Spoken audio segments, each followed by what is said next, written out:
Whew. Morning. So, had a conference. It's a multi-day conference here, and I was able to attend the first day.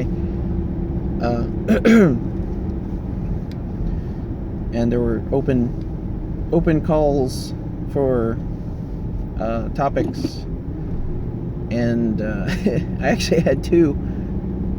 One was the next generation of keyboards, and one was Vim versus Emacs. And no one wanted to hear the Vim versus Emacs one, which is fine. But like I said, okay. He said, which one do you want to do? And I'm like, I don't know, whichever one people are more interested in. Everyone wanted to hear the next generation of keyboards. Like, okay. So that's actually my first time speaking at a conference. It was pretty low key, anyways, and it was mostly for developers. But it was pretty cool, I guess. I didn't go super overtime. I didn't ramble too much, except a little bit in the beginning. I didn't have any visuals prepared or anything aside from some keyboards that I brought, and I just kind of passed around. But it seemed to go pretty well.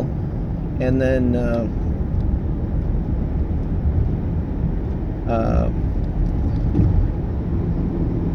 friend of mine who was helping organize the event attended kind of the rest of it and came back and said that I was voted the best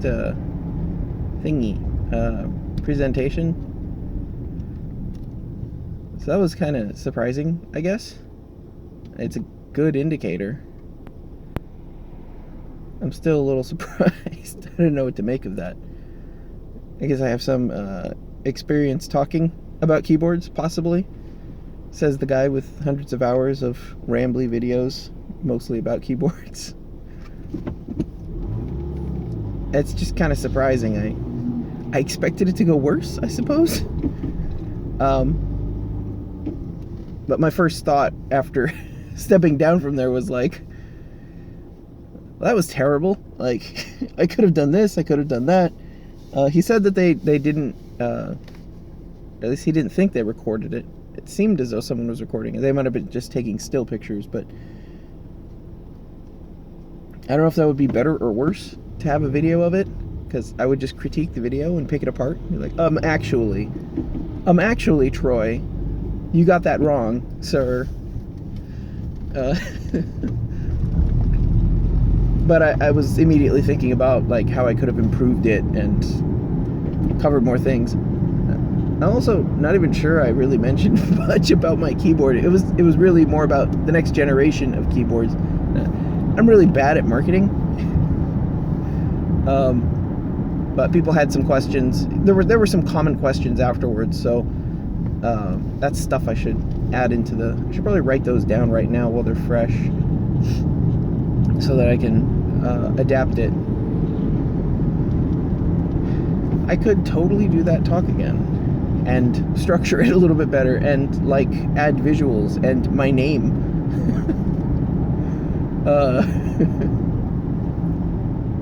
But it was certainly an experience. It was cool. It was also pretty interesting. The other talks were pretty interesting too, so I'm pretty glad I attended.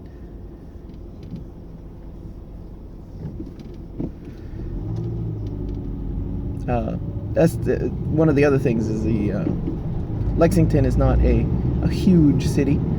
It's one of those still got kind of a biggest little city feel, because you still bump into people. I don't even know what the population is here. I think the last time I checked, it was fully like a tenth of the county that I came from in California, and even that's more compressed. So you wind up running into people, and the stuff that you wouldn't think matters begins to really matter. And people who've seen you before, people who know you from another place, or they know someone who knows you, and you're pretty sure that tomorrow they're going to be like, hey, I wound up talking to Troy yesterday. remember that guy? He said he used to work with you or for you. And it's just a, what is it? Not a proof. It's another positive thing of, you know, living a Christian life, or living a good, appropriate, righteous life, is because if you burn other people, and you burn bridges, and you hurt other people, and you take advantage of them, it comes around. And people think it doesn't happen in the big city. Living in, you know, Orange County, I still ran into people, and people who knew people who knew people. There's you know, millions of people there, but word gets around. It's an interesting thing. So at least in the small city, it's it's close enough to the surface that you actually get to see it and be like, oh, well, it's a good thing I didn't, you know, be like, F you, man, I'll go start my own Lexmark. You know, it's like, oh, God's in control, don't worry about it. You know, you're doing what your business thinks needs to be done right now, so that's it. And no hate, no hard feelings. And even just doing that, like, just not being a jerk. Oh, that was the other thing. There was another topic yesterday. Talked about team management, and I thought it was very interesting, because it's completely outside my wheelhouse, and I understand,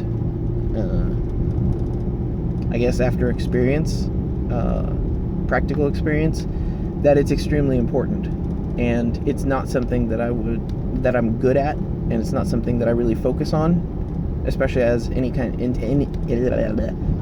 kind of team lead position. But it's all business is personal, even between programmers. All business is personal, and understanding that and accepting that allows you to get, you know, understanding how other people's personality types may grind against yours or against other people that they might have to work with, and providing some padding between them, or, you know, translators between them.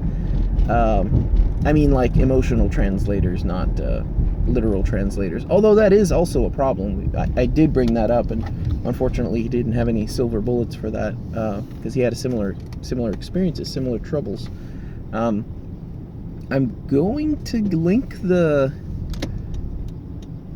it in the description, I guess.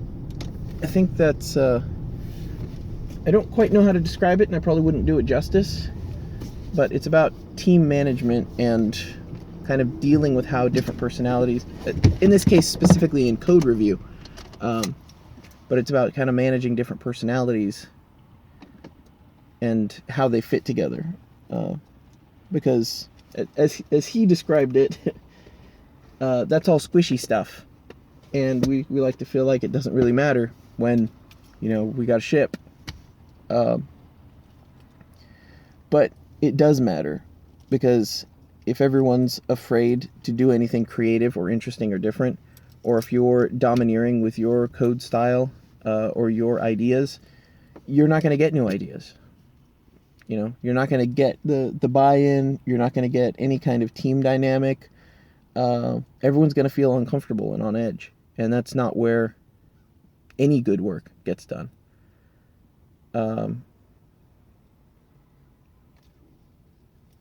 I don't know if I can say any good work. There's some very, very popular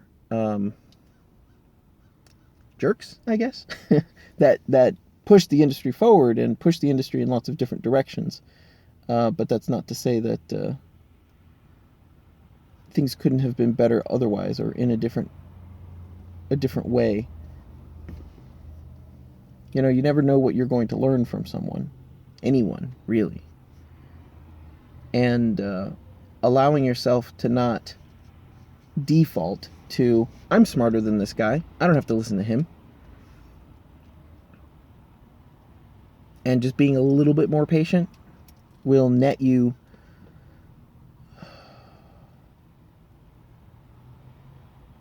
I guess great dividends.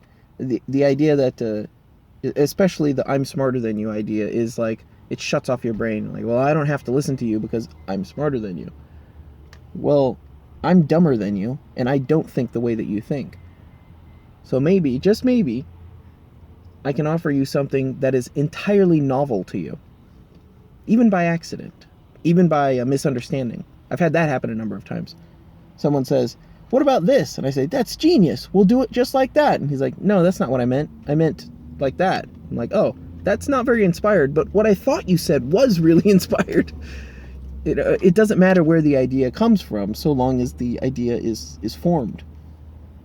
So, all that squishy stuff is very important. I mean, like, making sure everyone gets paid on time and, making sure you make payroll. That's also very important. But having your team, it's like running your team like a race car at 100% is the goal, is the object.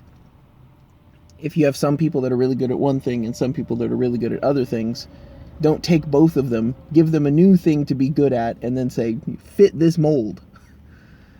But that's all just manager stuff. All right, I gotta go.